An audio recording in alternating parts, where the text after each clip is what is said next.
Bonjour et bienvenue dans Je ne suis pas raciste mais, le podcast qui décortique le racisme qu'on dit ordinaire, mais qui n'a rien d'ordinaire. C'est ce racisme difficilement condamnable pénalement, celui qui s'exprime tous les jours sous des traits d'humour, qui ne dépasse jamais la bienséance et qui semble souvent insignifiant, mais qui reste violent et brutal pour celles et ceux qui en sont victimes.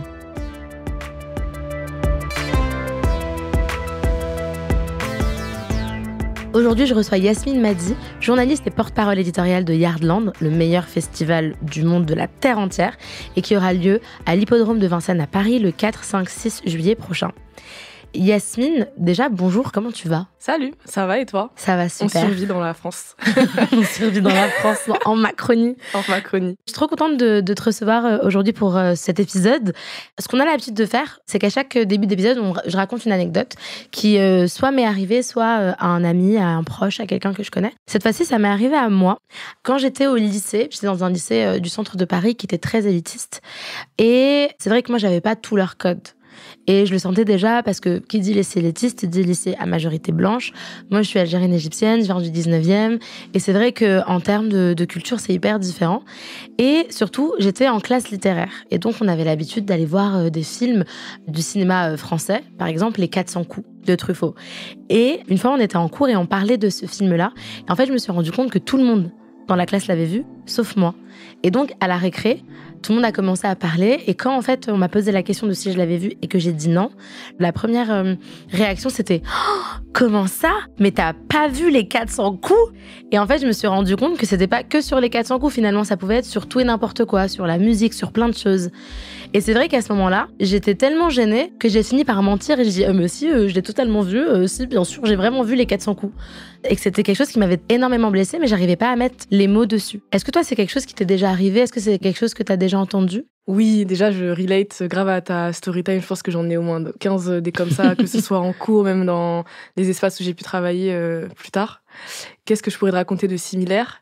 Dans certains endroits où j'ai travaillé, moi, on me renvoyait surtout au stéréotype de la angry black woman, donc de la femme noire énervée. C'est vraiment des personnes qui ont peur de moi sans l'expliquer, par exemple, et qui considèrent que la moindre émotion est une agression ou est de l'ordre de l'agressivité. Donc, je pense que c'est plus ça, et de devoir un peu prouver sa légitimité dans les espaces où on est minoritaire, avec ses émotions qui sont légitimes et avec ses réactions qui sont légitimes et avec ses codes aussi qu'on n'a pas. Donc pareil, les 400 coups, je crois, même jusqu'aujourd'hui, j'ai pas vu. Personne va te toucher. Moi, j'avoue, après, on l'a vu à l'école, mais c'est vrai que je me rappelle que je contrôlais vraiment genre mes réactions pour pas que ça paraisse comme si c'était la première fois que je l'avais vu. Je sais pas si tu vois ce que je veux dire. Ouais. Parce qu'en fait, je l'avais vraiment jamais vu, mais parce que juste chez moi, en fait, ma mère, elle regarde pas les 400 coups de Truffaut. Parce qu'on regardait autre chose. On regardait autre chose, c'est ça. Et en fait, c'était aussi ma question, c'est en quoi aussi c'est raciste, ou en tout cas, en quoi il y a un biais raciste dans ça ? Parce que en disant, mais t'as pas vu les 400 coups, c'est comme s'il y avait une culture légitime versus la nôtre. Je vais donner un exemple. Je suis danseuse à la base, et donc danseuse hip-hop. Et j'ai fait des écoles où, par exemple, la danse classique était obligatoire. Et souvent, on va dire aux danseurs hip-hop qu'il faut qu'on fasse de la danse classique pour élargir notre vocabulaire et pour devenir un vrai danseur. Et moi, je pense que non, parce qu'on ne demande pas aux danseurs classiques de faire du hip-hop, même du jazz ou de l'afro, pour élargir leur spectre. Mais c'est un bon exemple parce que ça montre comment, en fait, les cultures qui tournent autour de ce qui est considéré comme élitiste ou qui tournent autour de la blanchité sont le centre, en fait, et qu'on est censé graviter autour pour être légitime ou pour être considéré comme qualitatif ou méritant d'exercer. Pour avoir la bonne culture, en fait, ou en tout cas pour avoir c'est la culture légitime, finalement, c'est ce dont tu parlais plus tôt. C'est exactement ça. Donc vraiment déconstruire ce qu'est la légitimité, prendre du recul sur ok, pourquoi cette culture-là, elle est légitime et pas une autre, et comprendre que pendant qu'il y en a qui regardaient les 400 coups, mais il y en a d'autres qui regardaient, j'en sais rien, moi, Oni ou Street Dancer, et que en fait, c'est aussi une culture cinématographique qui a le mérite d'exister. C'est parfait, en fait, la transition, elle est toute trouvée, parce que c'est finalement tout l'enjeu de l'épisode d'aujourd'hui, c'est parler de culture légitime et parler de ton travail et aussi de cette thématique des cultures populaires. Moi, c'est vrai que dans Je ne suis pas raciste, mais c'est peut-être mon passé dans les lycées élitistes, mais j'aime beaucoup beaucoup commencer par les définitions parce que j'ai vraiment l'impression que ça permet de cadrer le sujet et ça permet en fait aussi de donner des billes de compréhension. Donc j'aimerais commencer par l'expression que toi aussi tu utilises beaucoup, Yasmine, dans ton travail de journaliste, mais aussi dans ton travail à Yardland, c'est les cultures populaires. C'est quoi les cultures populaires? Les fameuses cultures populaires. Déjà, je trouve ça intéressant que ce soit au pluriel parce que c'est pas une seule culture, c'est une infinité d'expressions qui viennent de quartiers populaires, qui représentent les diasporas qui sont issus de ces quartiers.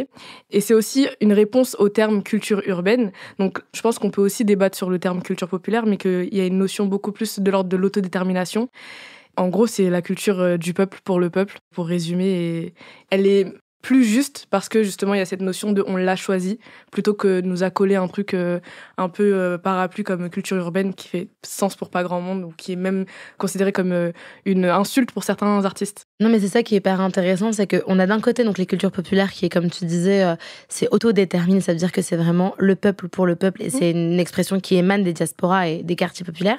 Et puis il y a cette autre expression qui arrivait un peu de nulle part. Lorsque l'industrie, les spécialistes du métier parlent de rap, de R&B, d'hip-hop plus largement en France, on parle d'une catégorie musicale qui pourtant n'existe pas, celle de musique urbaine au pluriel. C'est quoi les musiques urbaines et pourquoi ce terme de musique urbaine est-il problématique? Il y a Tyler, the Creator, dans son discours pour son premier Grammy, je crois que c'était en 2020, qui a dit qu'il détestait le terme musique urbaine parce que pour lui c'était une manière dissimulée de dire le N-word. Je pense que je rejoins cette opinion-là. C'est une manière de pas dire musique noire, c'est une manière de pas nommer les genres que les personnes blanches qui détiennent du coup les institutions culturelles comme les médias ou les radios ou peu importe, tu vois, les médiums qui parlent de culture. Donc je dirais que oui, que c'est musique urbaine, c'est un peu un cache-misère et c'est une façon polie d'éviter de dire musique noire et aussi ça réduit nos mouvements culturels et leur richesse à quelque chose qui est unique.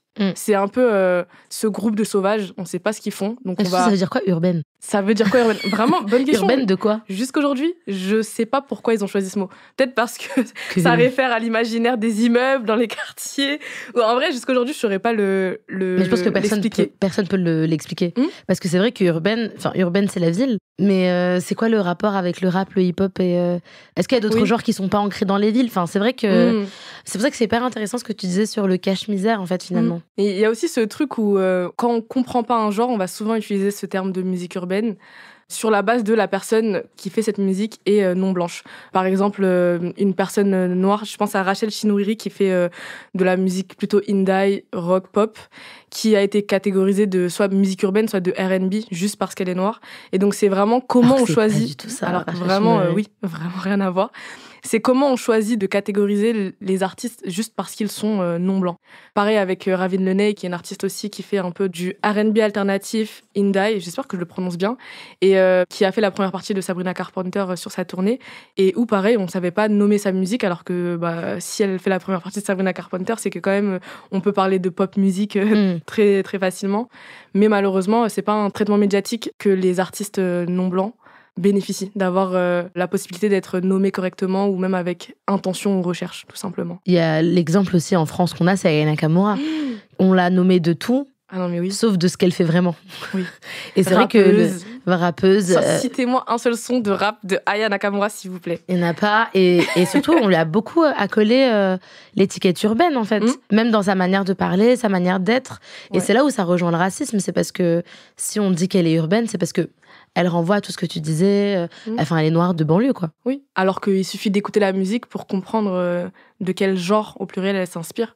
Et après, d'aller chercher qu'est-ce qu'il y a derrière ces genres. Par exemple, il y a très peu de personnes qui documentent la musique d'Aya comme étant une musique inspirée du zouk. On va parler de musique urbaine, on va même parler de R&B souvent, mais le zouk, c'est pas quelque chose qu'on va mettre en avant parce que je pense que les gens qui commentent sa musique ne savent même pas ce que c'est que le zouk. Dans les luttes antiracistes, on parle souvent de réappropriation de nos identités, de nos narratifs, de nos vies. Et on l'a vu dans plein de secteurs différents. Et la musique, évidemment, et la culture n'y dérogent pas. Si on parle de réappropriation, c'est qu'il y a eu vol ou accaparation. Il y a eu marginalisation, ça c'est sûr, de nos paroles par un tierce. Si on reste sur les cultures populaires, qu'est-ce qui s'est réellement passé? Est-ce qu'il y a eu aussi ce processus de vol et d'accaparation? Aujourd'hui, la musique la plus streamée en France, c'est le rap. Pourtant, quand on allume la télé, on ne dirait pas. Quand on parle de réappropriation culturelle, je pense que c'est parce qu'il y a vraiment une volonté de reprendre du terrain avec les premiers concernés. Parce qu'on a été dépossédés, que ce soit d'un point de vue industrie musicale, mais aussi d'un point de vue médiatique. On en parlait juste avant de comment ça a été nommé, etc. C'est parce qu'en fait, on n'a jamais pu nous-mêmes écrire sur notre musique, la définir dans les médias, la documenter, même faire nos propres archives. Quand on cherche des ressources sur le R&B français, on trouve presque rien. Il faut vraiment faire un travail presque d'archéologue pour retrouver des archives de ces cultures-là, parce qu'elles ont été du coup méprisées par les médias. Et aujourd'hui, quand on veut faire un travail presque d'historien sur spécifiquement le R&B, c'est difficile de le faire. Donc je pense qu'il y a vraiment un moment où nos cultures, elles ont été un peu vidées de leur sens, pillées parce que non comprises. Juste, on en parle parce qu'il faut en parler, parce que c'est juste inévitable. C'est la musique la plus écoutée. Elle fait pop culture aujourd'hui même. Maintenant, il y a une volonté de reprendre la main. Et ça passe par recréer nos espaces, reprendre en main la définition de nos références et créer nos cérémonies et nos festivals. Très bonne transition et on va parler de ça évidemment. Toi, tu es porte-parole éditoriale de Yardland et le but c'est aussi de parler de ton travail auprès de Yardland. On va faire ça dans quelques instants. Mais on est encore dans la partie explication, de définition. Pourquoi c'est important de reprendre notre narration et de se ressaisir cette question de culture populaire et de mettre le plus loin possible le terme de culture urbaine? Parce que c'est une partie de notre histoire qui s'écrit et elle doit s'écrire avec tout le respect qu'elle mérite. Et je pense que c'est la première raison de pourquoi il faut qu'on se réapproprie nos cultures et qu'on le refasse avec nos termes et nos sensibilités et nos créativités aussi. La réponse, elle est courte, mais je dirais ça. Elle est courte, mais elle est parfaite. C'est un peu ce que je racontais dans l'anecdote. S'il y a une culture qui est bien légitime et une autre, c'est que forcément, finalement, il y a une hiérarchisation. Il y en a une qui est supérieure à l'autre. Et c'est vrai qu'en France, on a cette impression-là. Quelle est la place de nos cultures, des cultures populaires, comme tu dis, donc, qui émanent des diasporas, des banlieues et même de toute la ruralité, dans la sphère médiatique française? Et qu'est-ce qui est considéré comme la culture et finalement, où on se retrouve, nous? C'est vrai qu'en France, il y a une culture dominante, qui est celle qui est considérée comme légitime, et c'est celle des élites blanches, bourgeoises, parisiennes. Et tout le reste, c'est un peu vu comme folklorique ou temporaire, ou prêté à la jeunesse, donc comme étant une phase. Et je pense qu'on est dans un système qui décide ce qui est valable ou pas, ce qui est légitime ou pas, comme on en a parlé juste avant, ce qui est même qualitatif ou pas, poétique ou pas, et que c'est une forme de violence symbolique, et que la place de nos cultures populaires aujourd'hui, elle en est encore là. C'est un peu vu comme une culture en marge plutôt qu'une culture centrale. Je vais citer un ami qui s'appelle Badarka. Ce truc de la banlieue influence Paname, Paname influence le monde, lui disait mais en fait pourquoi on doit passer par Paris? Je pense que je rejoins ce take-là et qu'en vrai nos cultures rayonnent depuis nos banlieues, mais elle n'est vue qu'à travers le prisme de ce que les élites arrivent à s'approprier. De toute façon, on voit bien que les cultures qui émanent des diasporas et puis de la banlieue, finalement, elles brillent réellement même en dehors de Paris, en dehors de la France. Enfin, encore une fois, Aya Nakamura, c'est l'artiste française la plus écoutée dans le monde. Moi, il y a quelques jours, j'étais au Stade de France de DJ Snake. DJ Snake, un petit du 95 franco-algérien qui devient le premier DJ à remplir le Stade de France. Ça montre que quand même ces cultures-là, même si elles sont pas considérées comme légitimes par l'élite blanche, elles existent, et quand elles existent, elles percent, elles réussissent, elles marchent énormément. C'est triste qu'on nous calcule que quand il y a un intérêt aussi international. Je pense que pour sortir des musiques, il y a même ce truc où là, en ce moment, on voit que la fête de la musique, elle a un grand intérêt côté UK et même côté en Allemagne aussi. Ouais, Londres, c'est un truc de ouf. Ils viennent tous maintenant. Mais je trouve que ça en dit long sur comment c'est les musiques populaires qui offrent un rayonnement à la France. Parce que quand on regarde les TikTok de tous les UK, ils tournent ça un peu à l'humour, mais par exemple, ils s'entraînent à apprendre nos mots d'argot. Genre les Mandem qui s'entraînent à dire wesh, ça dit quoi dans des les TikTok, Mandem, les gars en argot anglais, londonien. Oui, c'est ça.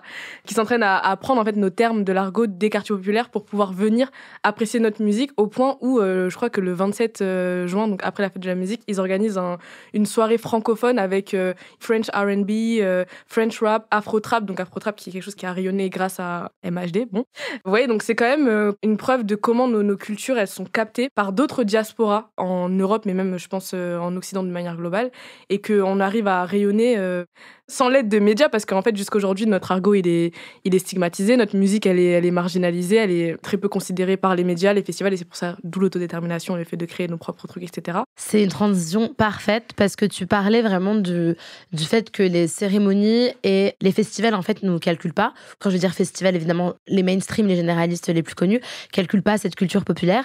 C'est quelque chose qui existe depuis déjà très très longtemps et qui est encore actuel aujourd'hui. aujourd'hui, mais on va retourner dans le passé si tu le veux bien. En 2000, le groupe 113, originaire de Vitry, est nommé aux Victoires de la musique dans 2 catégories. C'est une première pour le rap français. Dans le documentaire DJ Mehdi Made in France, qui a été réalisé et qui est sorti l'année dernière sur Arte, Rimka, Apé et Mokobe revenaient sur leur surprise au moment de l'annonce. Les victoires de la musique viennent comme chaque année couronner des artistes ou les créations qui ont marqué l'année musicale. Mars 2000, 113 est nominé dans 2 catégories aux Victoires de la musique. Voilà, Sony nous appelle. Bon les gars, vous êtes nominés. On n'y croyait pas une seule seconde. Les Victoires de la musique à l'époque, on se disait c'est de la triche. C'est de la triche tout ça en VAD.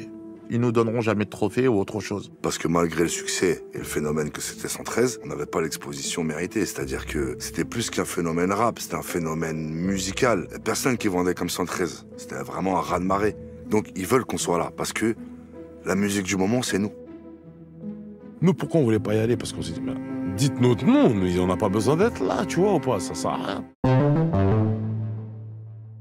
On voit bien qu'ils sont surpris, que pour eux, en 2000, c'est pas habituel, alors que en 2000, le rap, même s'il n'est pas aussi vendu et aussi streamé, parce qu'ils ne pas les streamer à l'époque qu'aujourd'hui, il est quand même super important en France. Et on pourrait se dire que ça reste en 2000, finalement, que la présence des cultures populaires et, de manière générale, des artistes non blancs aux Victoires de la musique n'existe pas, ou en tout cas, il y en a très, très, très peu.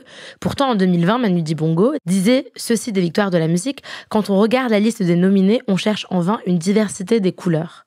Pourquoi on continue à fermer les yeux sur les cultures populaires et sur les artistes de manière générale non blancs, alors que, dans le cas du rap, c'est le genre qui vend le plus en France? Parce que la France est raciste. C'est la réponse courte. Mais la réponse longue, je dirais que la France a du mal à se dire qu'on pourrait vraiment être les vitrines de la culture. Puisque c'est une culture de sauvage, puisque c'est une culture urbaine, puisque c'est une culture des marges, et puisque c'est pas élitiste, et puisque c'est pas élégant, et puisque c'est pas poétique, on veut pas la mettre en lumière et on veut pas qu'elle nous représente. Je pense qu'il y a cette notion de on refuse d'être représenté par des personnes non blanches à l'échelle nationale, mais même à l'échelle plus globale. Je pense que l'un des exemples qui va parler à tout le monde, parce que c'est récent, c'est un peu ce qui s'est passé avec Ebony et la Star Academy. Donc Ebony, qui est évidemment talentueuse, qui était, je considère, être la plus forte de sa formation, de sa promotion, ouais. Star Academy.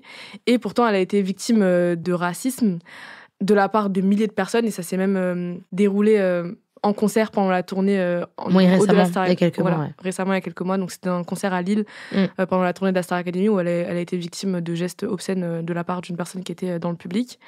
C'est vraiment juste une haine viscérale qui est injustifiée parce que tout ce qu'elle fait, pour le coup, c'est chanter.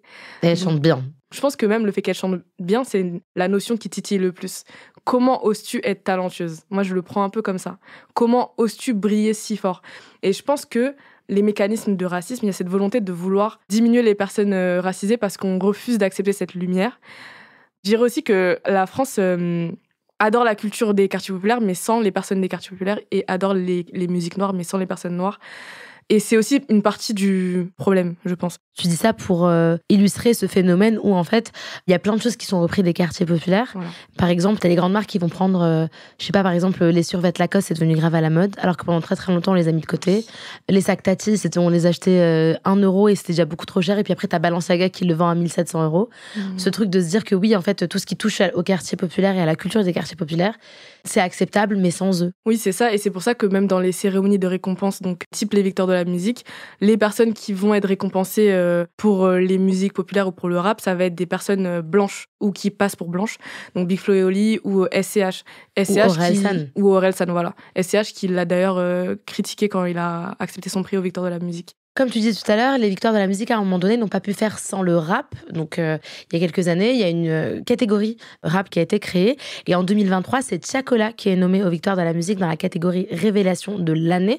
On resitue, l'année 2023, c'est l'année Tiakola, ni plus ni moins. Et pour la plus grande surprise, la surprise vraiment énorme que tout le monde a eu en pleine face, le rappeur a perdu contre l'artiste belge Pierre Demers. Et pour SDM, ça passe vraiment pas. J'ai rien contre ce Pierrot, je vous mens pas, j'ai rien. Les artistes de la scène rap, on n'est pas respectés. Sur ma vie, c'est trop grave, coup de gueule. C'est une dinguerie que mon gars Tiako, il est pas gagné. Un des plus gros vendeurs de l'année 2022. Son album Mélo, presque tous les titres, single d'or. Et puis la prestation là, vous avez vu sa prestation? En mode usher, tout. Laisse. Tout ça là, ça, c'est des blagounettes, ce truc. Les artistes de la scène rap, on n'est pas respectés. Est-ce que tu es d'accord avec ce que SDM, qui est aussi un très très gros rappeur français, a déclaré ce soir-là? Ah mais oui, complètement d'accord avec SDM. Les artistes rap ne sont pas respectés, encore moins dans les cérémonies type Victoire de la musique. Je pense qu'il y a un problème même au niveau des comités où j'imagine qu'il y a très peu d'inclusion et ça fait qu'en fait on observe encore ou on commente encore le rap avec un prisme, je dirais, conservateur ou traditionnel et donc forcément avec des biais racistes ou des biais de mépris de classe. Les cérémonies ne respectent pas les artistes issus des cultures populaires à la hauteur de leur impact. Et en 2023, ce qui s'est passé avec Tiakola et Pierre Demers, c'est un exemple emblématique. Je crois même que Pierre, il avait admis en faisant un discours, il l'a admis, ouais. voilà, en disant franchement, je sais très bien que j'aurais pas dû gagner. Parce que vraiment, quand on repasse en revue l'année de Tiakola, il y a vraiment pas de débat. En termes de stream, en termes d'impact, en termes de ce qu'il représente aussi, parce que c'est aussi la tête d'affiche presque d'une nouvelle sonorité. Ça montre comment, en fait, on n'y voit pas un art qualitatif et un art dense et complexe et qui mérite d'être reconnu à sa juste valeur. On se dit juste que c'est un divertissement et c'est pour ça qu'on l'invite pour performer. C'est OK, venez nous divertir, mais vous n'êtes que ça, un divertissement.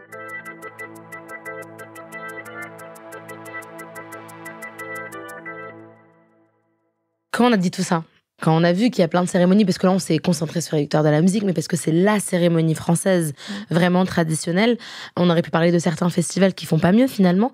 Quand on arrive à ce moment-là, qu'est-ce qu'on fait pour renverser le stigmate? Qu'est-ce qu'on fait? C'est on se réapproprie les narratives et on fait par nous-mêmes et pour nous-mêmes. D'où les initiatives comme les Flammes qui existent depuis 3 éditions maintenant. On est quelques jours après la cérémonie au moment où on enregistre cet épisode. D'où les festivals aussi, parce qu'il y a ce même enjeu aussi de dire à la jeunesse des quartiers populaires, les festivals, c'est aussi un espace pour vous, puisque nos cultures méritent d'être célébrées ensemble. La réponse, c'est on fait nous-mêmes. Et c'est ce qui s'est passé en 2023. Donc en plus, c'est la même année, ce qui est très très drôle. Les Flammes, qui est donc une cérémonie qui a été créée par Yard, mais aussi Bouscapé et en partenariat avec Spotify, se crée. Et c'est la première cérémonie, la première édition, donc c'est en 2023. Et les Flammes, le sous-titre, c'est la cérémonie des cultures populaires. Et toi, le lendemain de la première édition des Flammes, tu écrivais sur Instagram dans un article, c'est une reprise de pouvoir sur des années de célébration volées. Pourquoi? C'est redonner des couronnes aux rois et aux reines sans couronne, parce que nos cultures, elles brillent pas depuis qu'un nouveau public a commencé à consommer nos musiques, elles brillent depuis des décennies et des décennies. Et il y a un peu cette volonté je pense, de se célébrer, de s'honorer et de se jeter nos propres fleurs, puisque ça n'a pas été fait. Et est-ce que c'est la même chose finalement pour Yardland, qui est le festival aussi créé par Yard? Finalement, Yard, ils sont derrière tous les événements de réappropriation des narratifs. Est-ce que oui, c'est le même processus? Qu'est-ce qui a déclenché cette envie de créer un festival, comme il y a eu cette envie de créer une cérémonie? Le festival Yardland, il s'inscrit dans cette même logique de se réapproprier nos narratives et de créer nos propres espaces et de créer nos propres initiatives pour venir en contrebalance à des institutions, une industrie qui peut nous mépriser.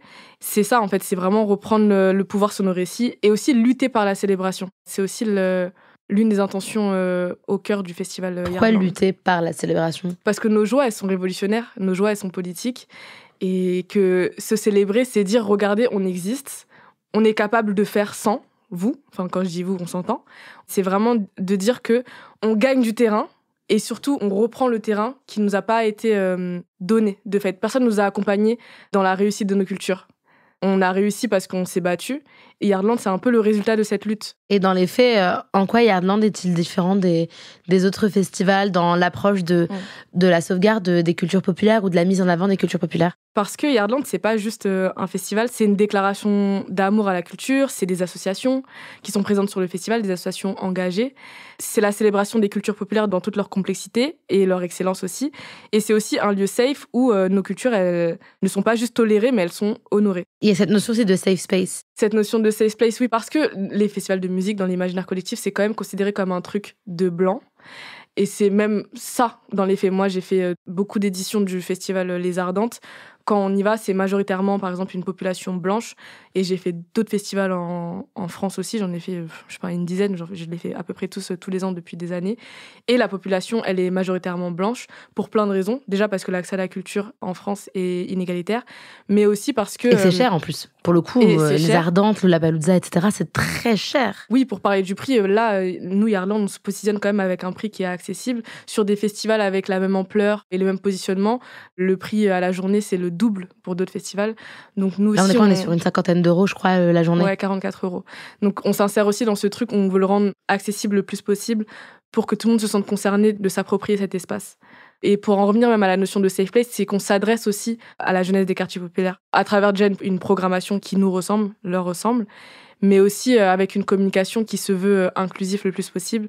Et c'est vraiment au cœur de notre intention de dire c'est chez vous, c'est chez nous, et venez vous approprier cet espace pour qu'elle prenne sens, parce que c'est qu'avec nous que ce festival prend sens. Tu parlais de positionnement engagé, associatif. C'est vrai que c'est aussi quelque chose d'hyper important pour Yardland, ou en tout cas, c'est surtout vous positionner sur des questions qui sont en lien aussi avec les jeunesses des quartiers populaires et des cultures populaires de manière générale. Pourquoi c'est important pour vous ? Yardland, c'est un peu un petit pays. Donc, on compose un peu les éléments présents sur le festival en disant comment on peut faire en sorte de créer un pays juste et un peu utopique où tout le monde a la place d'exister et de briller et de revendiquer ce qu'il a à revendiquer dans les valeurs qui nous ressemblent. Et c'est pour ça qu'il y a tout un espace aussi associatif. Donc, il y a l'asso Yard for Good qui œuvre pour créer une programmation aussi associative sur le festival. Et on retrouve des associations comme Dakar Hoops, comme Congo et Songo, comme Ladies and Basketball, le Sita Global Club aussi, USAID. C'est des associations qui nous ressemblent et qui portent des valeurs qui correspondent à ce que le festival veut promulguer. Après tout ce qu'on a dit, on voit que c'est hyper compliqué en France de faire vivre ou de mettre en avant les cultures populaires de la bonne manière. Finalement, comment on peut le faire, ça ? Comment on le fait pour parler des cultures populaires, pour les mettre en avant et les mettre en lumière de la bonne manière et pas tomber dans des biais racistes et classistes aussi, parce qu'on n'a pas beaucoup parlé de la classe, mais il y a aussi un problème de classe, en tout cas qui rentre dans la manière dont on parle des cultures populaires. Comment on le fait de la bonne manière, ça ? Il faut laisser faire et laisser de la place aux premiers concernés. On peut pas, je pense, documenter les cultures populaires avec des biais racistes, avec des biais classistes. Je pense qu'il faut donner beaucoup plus de place aux personnes concernées et à des postes stratégiques aussi, parce que c'est ce qui va permettre de traduire les intentions de la meilleure des manières. Donc je dirais vraiment donner la parole et laisser la place aux concernés. C'est vrai que faire les choses par soi-même, c'est bien, c'est même nécessaire, on en a parlé ensemble, mais finalement, le fait que l'État, ou en tout cas que les pouvoirs publics ne veulent pas se saisir de ces questions-là, c'est hyper problématique. Qu'est-ce que ça dit de la France, ça, qu'on est obligé encore en France, pour pouvoir avoir une bonne représentation de soi, pour pouvoir faire vivre les cultures populaires et les faire briller, il faut le faire par soi-même. Alors que normalement, c'est censé être quelque chose qui est assumé par les pouvoirs publics. Qu'est-ce que ça dit de ce pays ? Je pense que ça montre un échec structurel. On a beaucoup parlé de racisme, mais ça montre aussi un mépris de classe. Et oui, donc ça montre un échec structurel de la France à intégrer nos voix dans le paysage culturel officiel. Et en vrai, c'est triste. Mais en même temps, ça nous donne une gouache de faire, mais de faire 2 fois plus. Je pense que c'est pas juste, mais c'est nos armes et on construit au final nos propres systèmes. Mais on le fait en marge et c'est dommage parce que je pense que la France bénéficierait à l'échelle nationale de croire en nos créativités, en nos multiplicités, en nos cultures et en nos inspirations, nos arts, etc. Nos artistes aussi.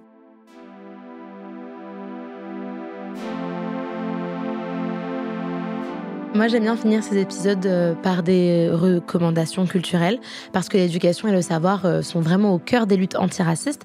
Donc en fait, c'est aussi un petit jeu. Moi, j'en recommande 2, et puis tu peux en recommander une. Si tu veux en recommander plus, tu peux aussi, parce que finalement, cette règle de 2 versus 1, on l'a très vite abandonnée. Alors moi, je vais commencer par Yard, parce que finalement, on a parlé de Yardland depuis tout à l'heure, mais il faut quand même applaudir le travail de Yard. Yard, c'est beaucoup plus qu'une entreprise, finalement, c'est un mouvement qui met en avant Paris, sa jeunesse et ses cultures populaires, longtemps marginalisées. Yard, ça a été fondé en 2014 par Thème Brunet et Johan Pratt, et ça mêle production cinématographique, événements, médias et initiatives populaires. Vraiment, Yard, c'est à l'origine de plein mais alors plein de projets. On a parlé de Yardland, il y a eu les Flammes aussi qui sont vraiment incroyables. Yard for Good, qui est une association qui, je cite, existe pour révéler à la jeunesse tout le potentiel qu'elle porte en elle et à l'aider à le réaliser. Ça, c'est ce qui est écrit sur leur compte Instagram. Et récemment, ils ont même publié un livre, le Yard Book, à l'occasion de leurs 10 ans d'existence. C'est un livre vraiment qui raconte 10 ans d'initiatives culturelles, artistiques et communautaires, où musique, sport, mode et activisme s'en mêlent. Franchement, Yard, c'est un très très gros travail qui est amorcé. Et en plus, pour connaître quelques personnes qui travaillent, Samir, si tu passes par là, il faut vraiment les choses bien et avec le cœur. Donc, on applaudit Yard, parce que c'est du travail. Donc, bravo Yard. Et ma deuxième reco, pour sortir un peu du prisme français, on s'envole à Puerto Rico. Je sais pas si vous l'avez fait comment, mais moi j'ai beaucoup saigné le nouvel album de Bad Bunny, Debí tirar más fotos, qui est vraiment une ode à son île natale, à sa culture, à ses gens, à ses traditions. Cet album, il m'a fait énormément de bien et j'ai adoré le podcast It's Been a Minute qui a consacré, donc c'est un podcast anglophone de NPR et qui a consacré un épisode entier à l'album qui s'appelle Bad Bunny and the Battle for Puerto Rico. Bad Bunny et la bataille pour Puerto Rico, et qui dissèque vraiment tous les symboles de cet album et qui montre à quel point en fait c'est un album aussi pour se soigner et se mettre en avant et se célébrer. Donc c'est mes 2 recommandations. Toi, ce serait quoi tes recommandations, Yasmine? Déjà, les recommandations Gucci, merci. Et là, comme ça, j'ai envie de dire le 2e numéro du magazine Air Afrique, qui est sorti récemment. Le lancement du magazine a eu lieu à l'UNESCO. Et encore une fois, c'était beau de nous voir, nous approprier un lieu comme ça pour célébrer la réussite éditoriale d'un magazine qui a l'initiative de personnes afrodescendantes en France. Avec en couverture du magazine Fatoumata Kébé, qui est astrophysicienne. Excellente couverture par ailleurs. Ouais, c'est vraiment beau. Et ensuite, qu'est-ce que je vous recommanderais d'autre ? En vrai, j'ai envie de recommander Mago No Name, qui est une rappeuse de Chicago qui est ultra engagée et qui se veut un peu décoloniale dans sa manière d'aborder le rap. Elle est slameuse aussi à la base, donc ses textes sont très poétiques, très engagés. Et spécifiquement, le titre Namesake, où elle s'attaque à l'industrie de la musique et plus spécifiquement à la bourgeoisie noire, qui peut être complice du pire parfois. Grave. Allez stream No Name avec tous vos chakras ouverts, parce qu'elle s'attaque à vos préférés. Et aussi tout à l'heure, tu parlais du R&B, c'est hyper important, Ouais. parce que c'est hyper compliqué d'avoir des archives du R&B. Il y a Rhoda Chokokam qui a écrit Sensible, une histoire du R&B français qui est vraiment incroyable, et elle a fait un travail. En fait, elle nous a vraiment abattu un travail qu'on n'aurait jamais pu faire. Ouais. Parce qu'elle est partie dans les archives les plus sombres et secrètes du R&B. Et ça permet aussi d'avoir une histoire du R&B français écrit. Donc, bravo. Et en ouverture, je me permets de plug un peu une de mes interviews. J'ai interviewé Rhoda Chokokam justement pour son livre Sensible, une histoire du R&B français. Donc c'est sur YouTube, ça dure je crois une 20aine de musiques. Et on revient un peu sur comment bien parler du R&B. Je dirais que c'est l'angle R&B français. L'angle de l'interview. Et je vous conseille cette interview sur Combini qui est vraiment incroyable. Et évidemment, on vous conseille Yardland. Prenez vos places pour le meilleur festival du monde, je le répète, et je le dis pas en l'air parce que j'y suis allée l'année dernière et c'était mon festival préféré. Yardland, ça aura lieu le 4, 5, 6 juillet à l'hippodrome de Vincennes. Les têtes d'affiche, elles font mal à la tête. Franchement, elle donne le tournis. Tchakola, en plus on en a parlé. Hamza, Gazo. Je me rappelle, il y a aussi Guy de Besbar. Il y en a trop. Vraiment, la programmation, tout le monde peut trouver son bonheur. Que ce soit les fans de rap ou les fans de musique afro-caribéenne, les fans de DJ set. On aura par exemple Uncle Waffle qui va venir et c'est un phénomène quand elle mixe. C'est une dinguerie. Il y aura aussi Shiva pour représenter la scène française et l'enjaillement française. Il y a à boire et à manger. Il y a même des artistes R&B aussi, parce que, faut le dire, c'est important, la place du R&B dans les festivals. C'est pas tous les jours qu'on voit ça. Avec des artistes comme Nilucy ou encore Sonny Rave. Il y aura Théodora aussi, non? Il y aura aussi Théodora. Je suis en train de regarder ça. On va venir dessus. Et LDB qui a été annoncé aujourd'hui. Tout pour l'équipe. Venez. Venez. Je vais finir sur un mot. Normalement, je finis pas sur un mot, mais là, je vais parler une seconde de plus. Je suis désolée, Yasmine. Je ne suis pas raciste, mais prends une légère pause. Mais alors, vraiment, légère pause, parce qu'on a besoin de se reposer aussi. Le racisme, ça fatigue. Donc, on prend un peu de repos. On se retrouve bientôt à la rentrée. Et d'ici là, je ne suis pas raciste, mais continue sur Instagram. Alors, suivez-nous sur @je ne suis pas raciste, mais tout attaché. C'est la fin de la première saison. Donc, j'aimerais remercier nos intervenants pour cette première saison qui a été vraiment incroyable. Déjà, merci Yasmine d'être venue, d'avoir clôturé cette saison.